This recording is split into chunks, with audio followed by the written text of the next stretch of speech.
Welcome back to the channel. These stories are meant for late nights, quiet rooms, and headphones on. Make sure to like the video, subscribe to the channel, and leave a comment telling me where you're listening from tonight. Now, let's begin the first story.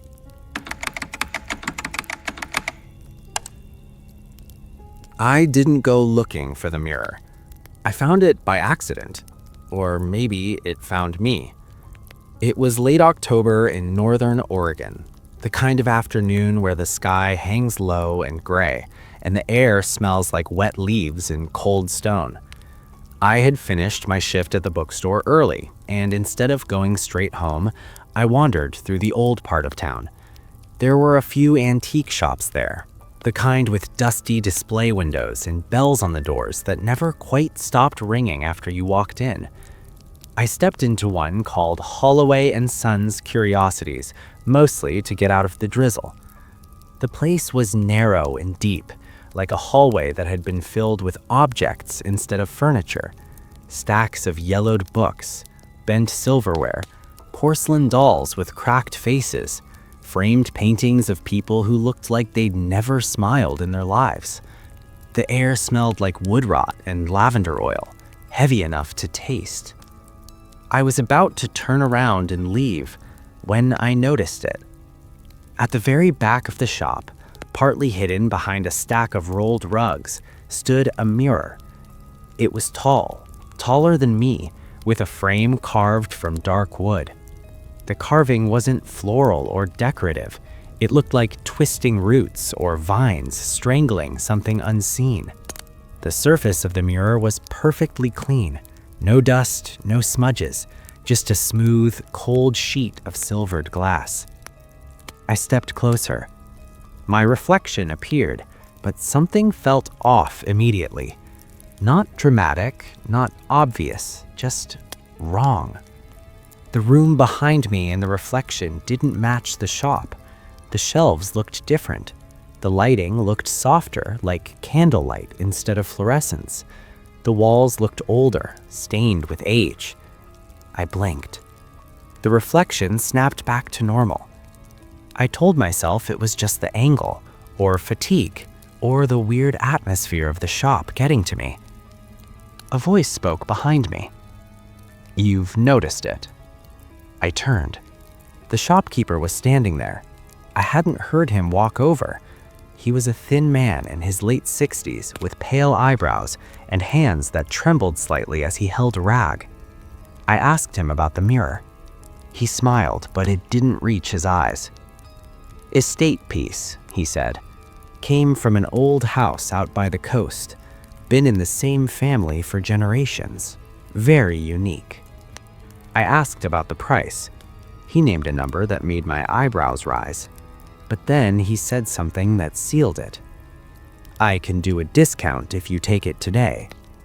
I should have walked away. I knew that.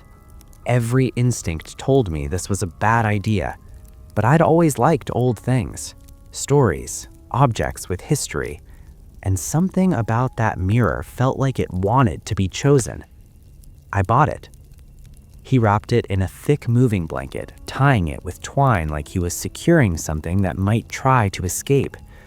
As we loaded it into my hatchback, he muttered something under his breath. I asked him what he said. He smiled again, thin and dry. Just a hope that it finds a good home.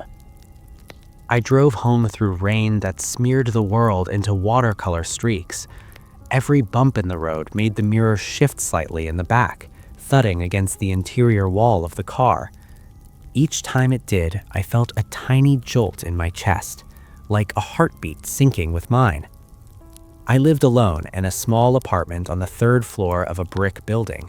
1 bedroom, 1 living room, nothing fancy.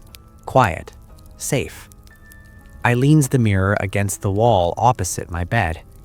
It looked wrong in the space, too old, too tall, too present, but also like it had always been meant to stand there. That night, I kept catching my reflection in it as I moved around my room, brushing my teeth, changing into pajamas, turning off lights. Each time I felt that tiny hesitation, that half second where the reflection didn't feel perfectly aligned. I told myself I was being ridiculous. I went to bed. Sometime after midnight, I woke up. No reason, no nightmare, just awake, suddenly, in the dark. And I heard breathing. Not my breathing, something else. Slow, shallow, wet. It was coming from across the room, from the mirror. I turned my head. In the dim light from the street lamp outside, I could see my reflection in the mirror, but the room behind my reflection was not my bedroom. The bed was wrong. The walls were bare wood. The window was covered by heavy curtains that hung in ragged strips. And at the foot of the bed in that reflected room stood a woman. She was tall and thin, wearing a nightdress that looked soaked through, clinging to her body. Her hair hung in damp strands around her face. Her eyes were too wide, too still. She was staring at me. Not at the real me in bed, at the reflected me inside the mirror. I froze, every muscle locked. Slowly, the woman lifted her hand and placed it against the inside of the glass. The surface rippled, like water. I gasped and jerked upright. The mirror showed my normal bedroom again, empty, still, silent. No woman, no other room. I sat there until dawn, unable to lie back down. The next morning, I told myself it was a vivid dream, a half-awake hallucination, nothing more. But I still draped a blanket over the mirror before leaving for work, just in case. The day passed normally, boring even. I started to feel foolish for how scared I'd been, until I came home that evening. My keys were not where I'd left them. I always placed them on the small table beside my door. Always. Now they were in the middle of the kitchen floor. I told myself maybe I'd dropped them, maybe I'd been distracted. I picked them up. That night I slept with the mirror covered again, but I dreamed of a rotting wooden room, of damp air, of breathing behind me. When I woke, the blanket had slipped halfway off the mirror, and from beneath it I could see a handprint pressed against the glass from the inside. I didn't touch the handprint. I don't know why. Some instinct, older than thought, told me that if I placed my hand where that other hand had been, something final would happen, something I wouldn't be able to undo. So I didn't. I just stood there in the doorway of my bedroom, staring at the mirror. The blanket hung half off, revealing the top portion of the glass. The handprint was already fading, like breath on a cold window evaporating. Within seconds, it was gone. The mirror looked normal again, clean, silent, still. I considered dragging it out of the apartment right then, calling a friend, breaking it, selling it, anything. But morning routines are powerful things.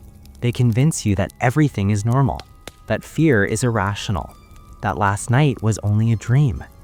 I got dressed, I made coffee, I went to work. And all day I felt like something was walking just one step behind me. Not close enough to touch, just close enough to sense. That evening, I returned home just after sunset. The sky outside was the color of bruised fruit. The hallway of my apartment building was empty and quiet. When I opened my door, I knew something was wrong. Not visibly, nothing was broken, nothing out of place, but the air inside felt heavier, thicker, like breathing through fabric. I stepped in, closed the door, and locked it. The mirror stood where I'd left it, except now the blanket was completely gone. I know I covered it, I know I did, but the mirror was fully exposed, gleaming in the dim apartment light. I approached slowly. My reflection looked back at me, but the reflected room behind me was dimmer than my real room. The walls looked older, the corners darker. The bed in the reflection had a carved wooden frame instead of my simple metal one. I raised my hand. My reflection raised its hand, but the movement lagged just a fraction of a second. Enough to notice, enough to know. I stepped back quickly. The reflection snapped back into perfect sync. I didn't sleep that night. I sat on the couch with the television on low volume, refusing to look down the hallway toward the bedroom.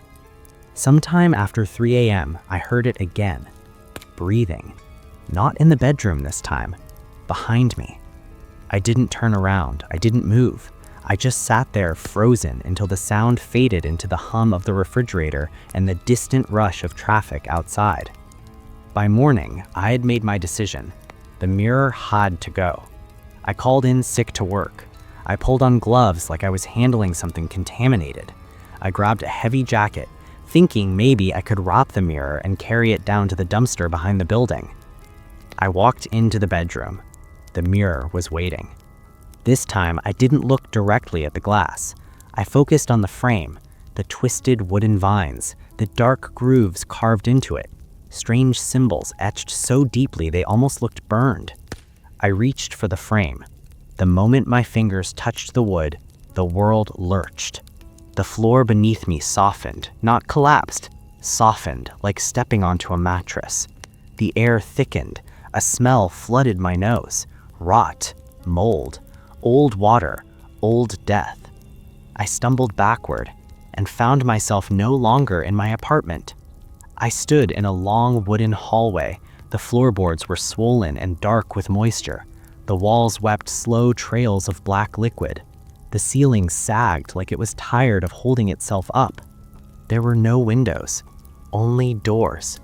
Rows and rows of doors stretching into shadow. Behind me was the mirror. Only now it stood alone in this hallway, its surface glowing faintly like moonlight on water. I ran to it. Through the glass, I could see my apartment bedroom, clean, dry, safe, empty. I slammed my palms against the glass. The surface rippled, but did not break. I tried to shout, but my voice came out thin and distant, like I was underwater. Then I heard her. Bare feet on wood. Slow steps. Wet steps. I turned. She stood at the far end of the hallway, the woman from the reflection, nightgown clinging to her body, hair hanging in strings, eyes wide and unblinking. She began to walk toward me. Not fast, not slow. Certain. Every step left a damp footprint that never faded. I backed away until my shoulders hit the mirror. I hit the glass again and again. I screamed, I begged, I pounded until my hands hurt. She stopped a few feet away. Her mouth opened, too wide, too many teeth. "You saw," she said. Her voice sounded like several voices layered together. Young, old, male, female, all speaking at once. "You looked." I shook my head violently. She lifted one finger and traced a line through the air. The walls around us shifted. Doors slid open and closed. Hallways rearranged like living things.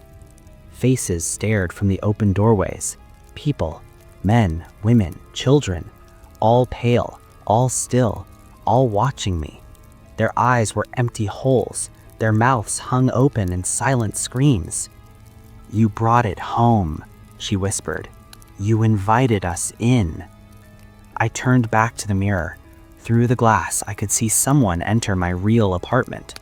A maintenance worker maybe, or a neighbor, someone responding to a noise complaint, or just curious about the door I'd left unlocked in my rush. He stepped into my bedroom, stopped in front of the mirror. I saw him frown at his own reflection. I slammed my fists against the glass. "Don't touch it! Don't look too long, please!" He didn't hear me. He reached out. His fingers touched the frame, and he vanished from my view, yanked sideways like he'd been pulled through water. The hallway behind me echoed with a new door opening. A new face appeared among the others. The woman smiled. "Another," she said softly. "The house grows." I shook my head, tears streaming down my face. "This isn't real," I whispered. "This can't be real." She stepped closer. Her breath smelled like soil left too long in the rain. "You crossed the surface," she said. "Now you live in reflection. You will watch. You will wait. and one day someone will look too long at you." She lifted her hand and placed it against my forehead. Cold. So cold it burned. The hallway dissolved. The doors vanished. The woman vanished. I stood in front of the mirror again. In my bedroom, in my apartment. Everything looked normal. Except now when I raised my hand, the reflection raised its hand a fraction of a second late, and behind the reflected me, in the reflected room, I saw rows of doors stretching into darkness and dozens of faces watching. I don't know how long I've been here. Days, weeks, months. People pass through the apartment sometimes. New tenants, visitors, maintenance workers. They glance at the mirror occasionally. Sometimes I try to scream, try to move, try to warn them, but I'm not on the side of the glass anymore. I'm inside it, trapped in the reflected world, waiting, watching, praying no one ever stares too long. So if you ever wander into an antique shop on a rainy day, if you see a mirror too clean, too tall, too eager to be noticed, walk away. Don't look into it. Because once you do, the reflection might not be yours anymore, and you may never leave the other side.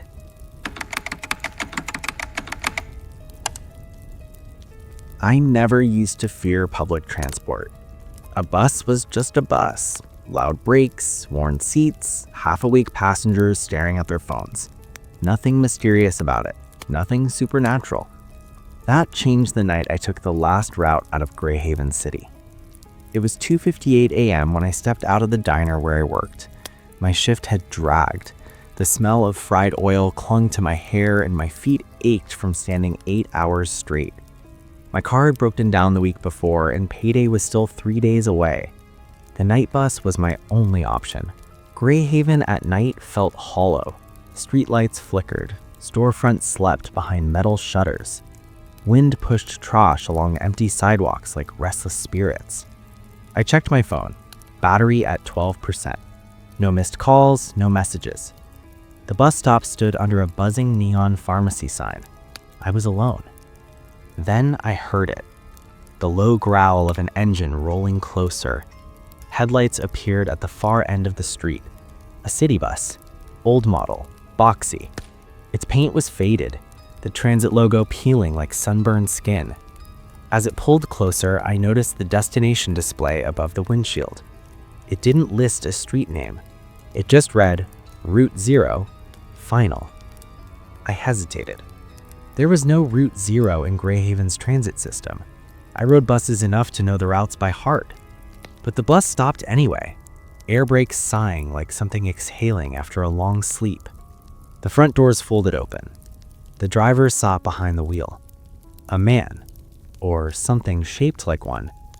His cap was pulled low, his face hidden in shadow. Only his chin was visible, pale and smooth like wax. "You riding?" he asked. His voice sounded dry, not tired, not bored, just empty. I swallowed. The alternative was waiting another hour for a taxi I couldn't afford. I told myself this had to be some temporary night route, some replacement service, some budget line I hadn't heard about. I stepped aboard. The doors closed behind me with a heavy pneumatic hiss that sounded disturbingly final. Inside, the bus smelled wrong. Not like fuel or old fabric. Something damp. Something that never seen sunlight. There were passengers. Not many. 5 or 6 scattered across the seats. A woman clutching a purse against her chest, staring straight ahead without blinking. A teenage boy with headphones in, head tilted down, though I could see no music playing on his phone. An elderly man in a trench coat, hands folded neatly on his lap. A mother holding a bundled blanket like a sleeping infant. None of them looked at me. I chose the seat near the middle. The bus pulled away from the curb. For the first few minutes, nothing happened. We drove through familiar streets, past the closed supermarket, past the library, past the gas station on Mercer Road. I relaxed slightly. Maybe I'd overreacted. Then the bus turned left onto Ashland Street. Ashland was closed for repairs. It had been for months. Fences, cones, no access. But as we turned onto it, the road was open. No signs, no construction, no barriers. I leaned forward. "Hey, sorry," I said toward the driver. "Ashland is closed. This isn't the normal route." He didn't answer. I tried again, louder. He turned his head slowly toward me. I still couldn't see his eyes under the brim of his cap. "Final stop," he said. My stomach tightened. I checked my phone map. No signal, just a spinning loading circle. Outside, the city began to look unfamiliar. Buildings grew taller, darker, windows boarded, streetlights dimmer, every block quieter than the last. The other passengers still hadn't moved, hadn't spoken, hadn't shifted in their seats. I pulled the cord above my seat. Nothing happened. No ding, no wait, no acknowledgement. I stood up and walked toward the front. The bus floor felt soft under my feet. Not unstable, just wrong, like thick rubber stretched over something hollow. "Sir, I need to get off." He kept driving. I stepped closer, close enough now to see his face reflected faintly in the glass partition. And I wish I hadn't. Where his eyes should be, they were only shadowed dents. No lids, no lashes, just empty hollows. His mouth was a thin line cut too straight across his face. "You got on. Now you ride." Cold ran down my spine. Behind me, a sound, a wet scraping noise. I turned. The elderly man in the trench coat was now standing. His joints moved stiffly like he wasn't used to his body. His mouth opened. The sound that came out wasn't words. It was a grinding shriek, like metal dragged across concrete. The woman with the purse began humming, a slow lullaby. Familiar. Too familiar. My mother used to hum that tune when I was a child. The teenage boy's head snapped up. His eyes were completely white. No pupils, no iris, just blank. The mother lifted the bundled blanket and unwrapped it. There was no baby inside, just a folded bus ticket resting on stained cloth. My breath caught. I backed away, pressing against the door. Tried the handle. Locked. The windows. I pushed my palm against the glass. My fingers sank in slightly, like pushing into warm gel. The bus lights flickered. When they came back, the interior had changed. The seats looked older, torn, rusted metal bars exposed. The floor dark with stains. The ceiling bulged like something pressed against it from above. Outside, there was no city anymore. Only darkness, endless, borderless, like the bus was driving through nothing at all. I screamed. No sound left my mouth. The driver turned his head toward me again. "You're almost home." I don't know what home he meant. I don't know where the bus was going. All I knew was that I was still riding, and there was no stop left to pull. I don't know how long I stood pressed against that door. Seconds, minutes. Time felt useless inside that moving coffin. My heart hammered so hard it hurt to breathe.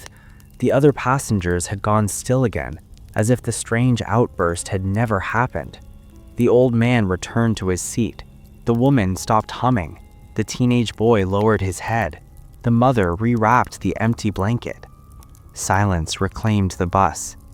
Only the engine droned, steady and tireless, like a machine that had never known rest. I forced myself to think. Panic wouldn't save me. Screaming wouldn't help. I needed a way out. Any way. I looked down at my phone again. The screen had dimmed. Battery at 3%. No signal, no GPS.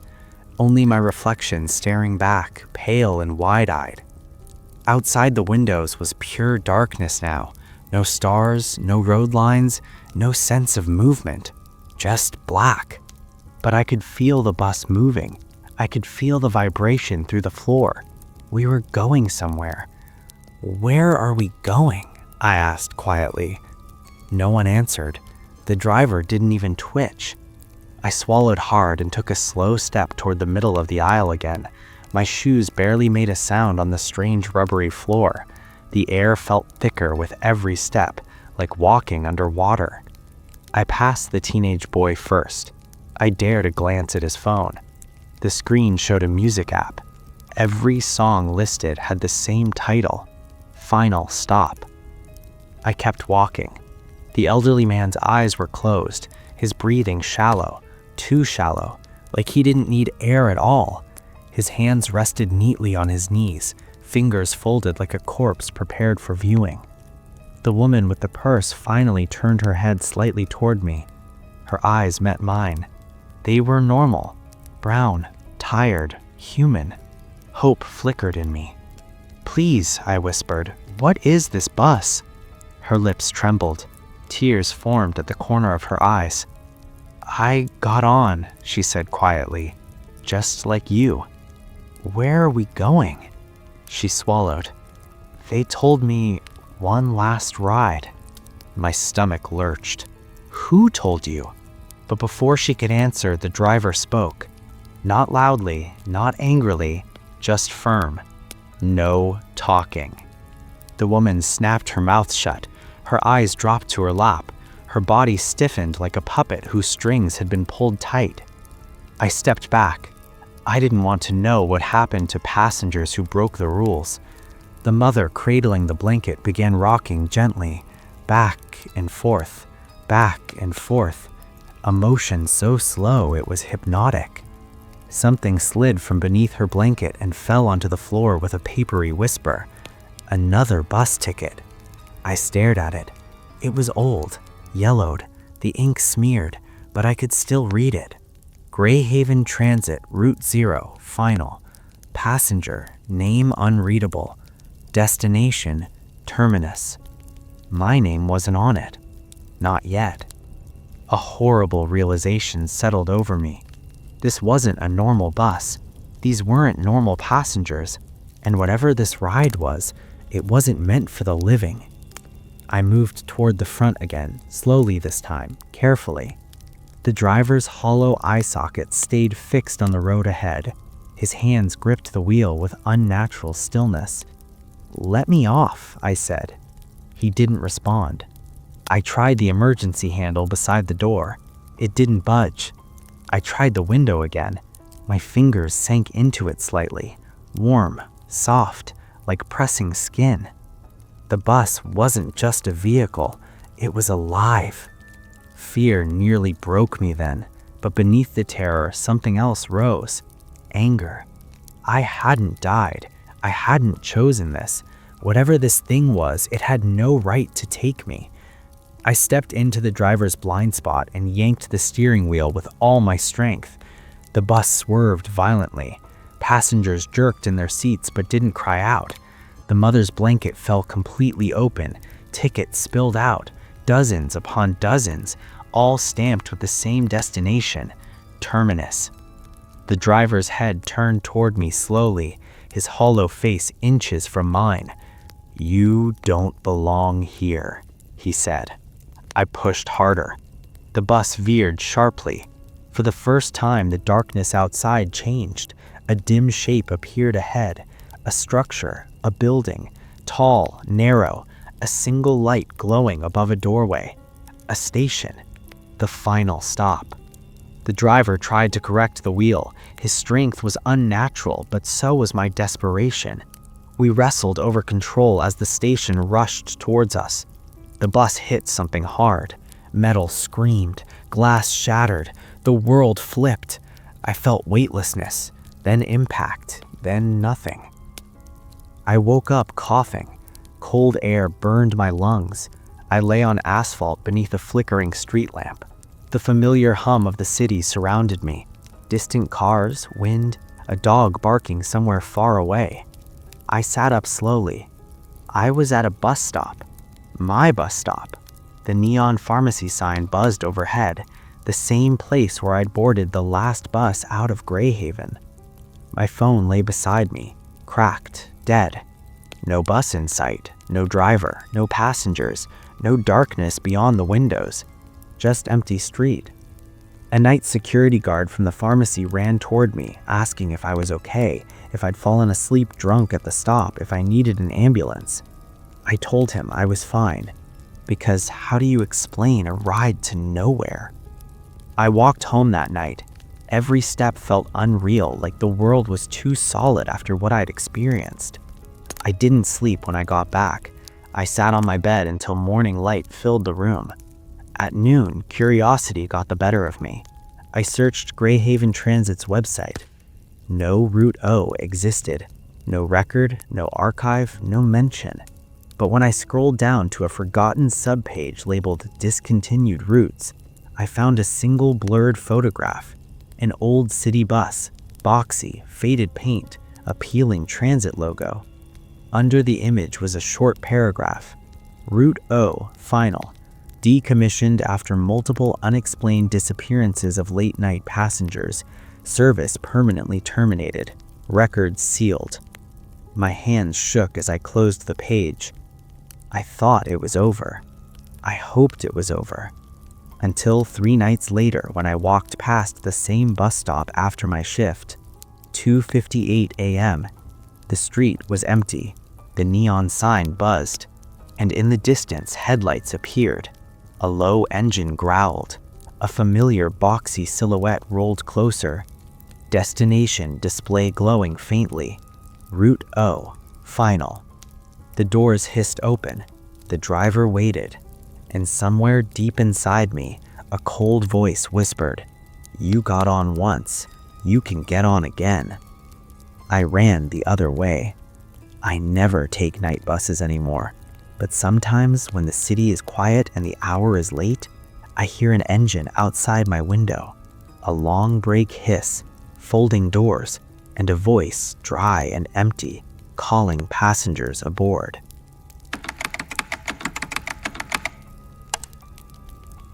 I took the job because I needed money. That's the simple truth. No mystery, no grand adventure. Just rent due, a shrinking savings account, and a listing that promised easy pay for light maintenance work.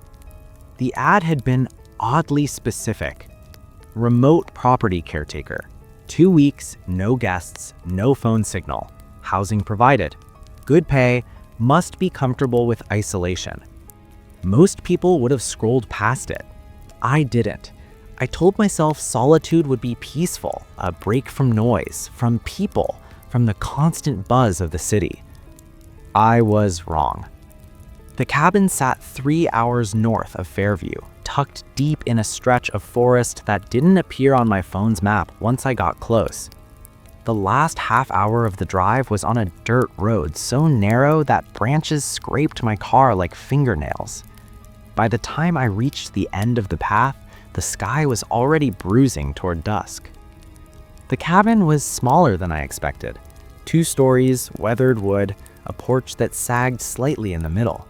No neighboring houses, no visible power lines, just trees. Endless, tall, quiet trees. A key had been left under a flat stone on the porch, just like the instructions said. Inside, the place was clean. Too clean. It smelled of lemon polish and old pine. The furniture looked untouched. A couch, a small table, a fireplace, a narrow staircase leading up. On the kitchen counter sat a single envelope with my name written on it. Inside was a handwritten note. "Welcome, Daniel. Thank you for helping. Do not leave the property after dark. Do not enter the locked room upstairs. If you hear knocking at night, do not answer. You will be paid in full when the job is complete." No signature. No phone number. Just that. I laughed a little when I read it. Nervous amusement. Probably the owner trying to sound quirky, a fun little horror-themed rule list. I'd seen enough cabin rentals online that played into the spooky aesthetic. I unpacked, ate a sandwich, opened a beer. The wind outside sighed through the trees, steady and low. By 9 p.m., darkness had swallowed everything outside the windows. No porch light, no yard lamp, just black glass reflecting my own face back at me. I told myself I was fine. At 10 p.m., I decided to check the upstairs. The staircase creaked under my weight. At the top, a short hallway stretched left to right. 2 doors, one slightly open, one firmly shut with a metal padlock on the outside. That would be the locked room from the note. I ignored it. The open door led to a small bedroom, plain, clean sheets, a single window looking out into the forest, no curtains. I slept surprisingly fast. The knocking woke me. 3 slow taps. From downstairs. I sat upright in bed, suddenly fully alert. The red numbers on my phone read 2:14 a.m. Tap, tap, tap. It came from the front door. My first thought was practical. Maybe the owner arrived unexpectedly. Maybe there was an emergency. Maybe another caretaker had the wrong date. Then I remembered the note. If you hear knocking at night, do not answer. I stayed still, holding my breath. The knocking came again, louder this time, more impatient. Then a voice, muffled through the wood. "Daniel, let me in." My stomach clenched. I didn't know that voice, but it said my name with familiarity, like we'd met before, like I should recognize it. "Daniel," it repeated. "I'm cold." I slid out of bed and approached the window, carefully, trying not to make the floorboards creak. I peered into the darkness. Nothing. No silhouette, no flashlight beam, no porch light, just black glass reflecting my own face back at me. I told myself I was fine. At point 9, I decided to check the upstairs. The staircase creaked under my weight. At the top, a short hallway stretched left to right. 2 doors, one slightly open, one firmly shut with a metal padlock on the outside. That would be the locked room from the note. I ignored it. The open door led to a small bedroom, plain, clean sheets, a single window looking out into the forest, no curtains. I slept surprisingly fast. Morning made everything seem ridiculous. Sunlight filtered through tall trees, birds chirped, the cabin looked normal, ordinary, warm. I made coffee, ate toast, checked the property like the job required. Everything fine. No damage, no leaks, no strange footprints outside. I convinced myself I'd dreamed the knocking, until I noticed something near the front door. Scratch marks. Long, thin grooves carved around the handle. Fresh, pale against the dark stain. My pulse kicked up again. I ran my fingers over them. They were real, deep, like someone had tried to claw their way inside. I thought about leaving, packing up, calling the owner, but I had no signal, no contact, and I'd driven too far to walk out. I told myself it was just an animal, a bear, a raccoon, something large and persistent. By evening, I almost believed it. Night fell faster the second day. Clouds rolled in. The forest darkened early. Wind pressed against the walls of the cabin with low, restless breaths. I lit the fireplace. The flickering flames helped, made the space feel less alone. I read a book, drank tea, tried to ignore the locked room upstairs, even though my eyes kept drifting toward the staircase. At 11 p.m., I went to bed. At 1:47 a.m., the knocking started again. 3 taps, then 3 more, then a pause, then a new sound. Scratching. Not at the door this time, at the wall. Slow, deliberate, like nails dragging across wood, searching, listening. Then the voice returned, but this time it sounded like me. Same tone, same cadence, same breath pattern. "Daniel, let me in." My skin prickled from scalp to spine. I whispered to myself, "Nope," and pulled the blanket over my head like a terrified child. The scratching continued for what felt like hours, then stopped, abruptly. Total silence. I didn't uncover my head until sunlight seeped through the window. By the third day, I was running on exhaustion. Coffee didn't help, food tasted like cardboard. Every shadow looked wrong. Every sound felt loaded. But I had one more responsibility before the end of the week. According to the instruction sheet I found in the kitchen drawer, I needed to check the upstairs lock daily to confirm integrity. I hadn't noticed that line before, but there it was, typed neatly on a list of tasks. So I climbed the stairs. The locked door waited at the end of the hallway. Same as before, heavy wood, thick metal padlock. I reached out and touched it. Cold, too cold, like it had been in a freezer. Then I noticed something new. The door frame had scratch marks too, from the inside. Long grooves carved outwards, like whatever was in there wanted to get out. A new note lay on the floor beneath the door. White paper, crisp, clean, as if it had just been slid under. I picked it up. It read, "Do not let it out." My hands shook. I didn't hear footsteps behind me, but I felt a presence, close, breathing, right at my back, and a whisper so soft it almost blended with the wind outside.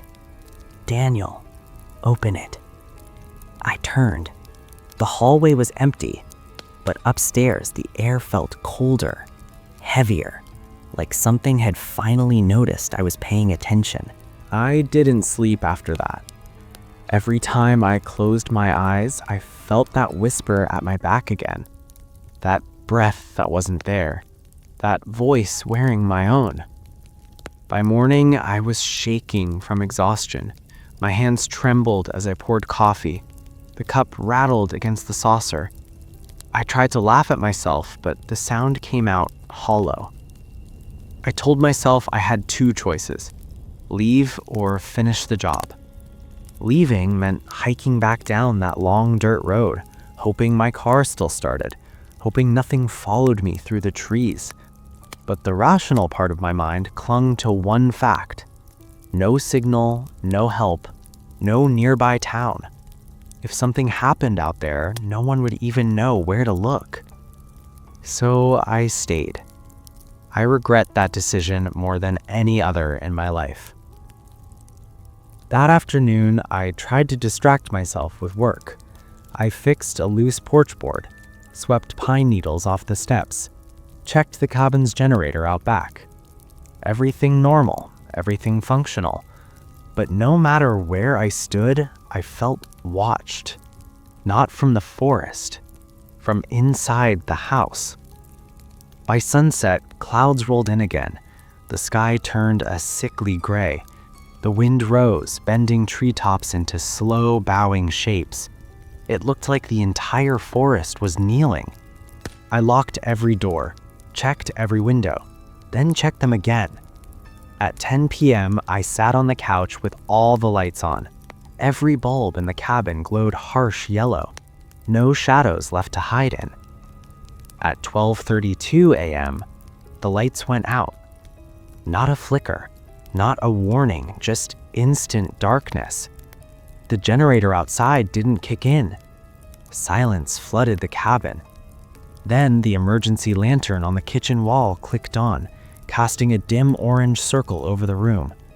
And from upstairs, the locked door slammed once.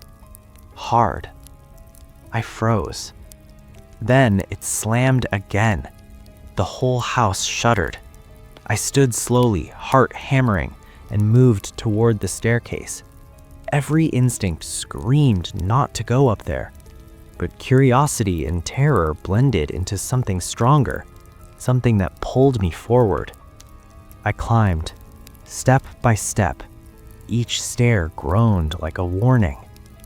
At the top, the hallway waited, lit only by a single weak bulb that flickered overhead. The locked door shook in its frame, not violently, rhythmically, as if something inside was leaning against it, breathing against it, testing it. Then came the scratching from the inside, long, slow, deliberate. And then came The voice. My voice. Daniel, it hurts in here. I backed away. The other bedroom door upstairs creaked open behind me. I turned sharply. Nothing there. But the door, which had been closed since my first night, now stood open, and from inside that room came a sound I hadn't heard before. Crying. Not loud, just enough to know it was real, human. I stepped toward it. The crying stopped. The air in the hallway dropped several degrees. My breath fogged faintly in front of me. Then the padlock on the locked door clicked. Just once, as if someone had tested it from the inside. Daniel, the voice whispered again, you came here to replace me. I stumbled backward down the stairs, nearly slipping. I didn't stop until I reached the living room. I grabbed my jacket, my keys, my backpack. I didn't bother with anything else. I ran to the front door, unlocked it, pulled. It didn't move. I tried again, harder. Nothing. Something heavy pressed against the other side, holding it shut. From outside. My breath hitched. A shadow slid across the frosted glass panel in the door. Tall. Still. Head tilted slightly to one side. It raised a hand and tapped the glass 3 times. Tap. Tap. Tap. I backed away, stumbling into the kitchen. The back door. I ran for it. Locked. I unlocked it. Pulled. It opened an inch, then stopped. A chain had been fastened across it. From the inside. A chain I had never put there. A low laugh drifted through the cabin. Soft. Familiar. Wrong. My voice again. You don't have to be alone anymore.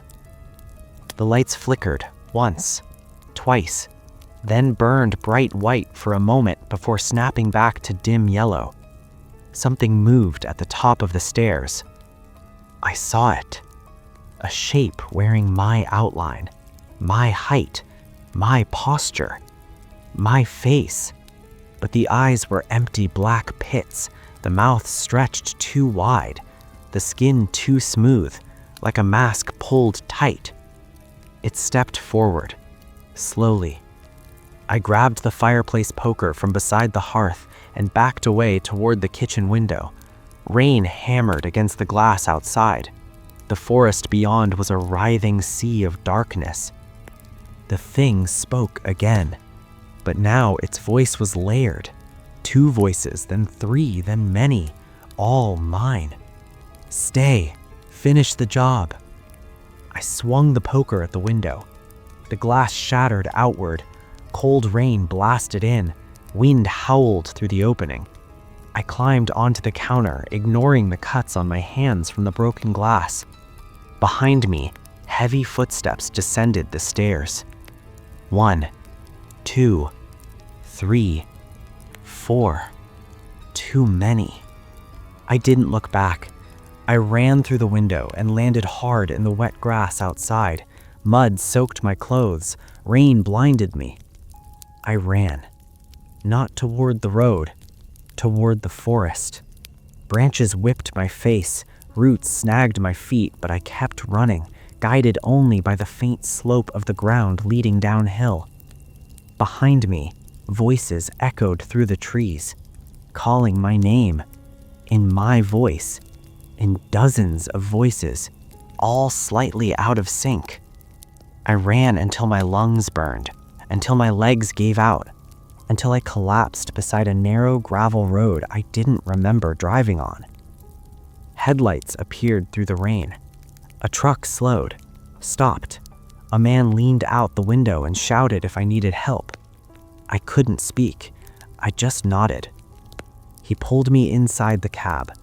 As the truck drove away, I looked back through the rear window. On the ridge above the road, among the trees, stood the cabin. But now there were lights on inside. Warm, normal, inviting. and in the upstairs window, a figure stood staring out, wearing my face, smiling. The police searched for the cabin. They never found it. The coordinates from my phone led them to a stretch of forest with no building, no driveway, no dirt road, just trees, dense and untouched. The job listing vanished from the website. The email confirmation I had saved no longer existed. The bank deposit for my advance payment never posted. Officially, there was no record that the cabin had ever existed. But sometimes, late at night, when I'm alone in my apartment and the city outside goes quiet, I hear it. 3 slow taps on my front door, and a voice that sounds exactly like mine. Daniel, let me in.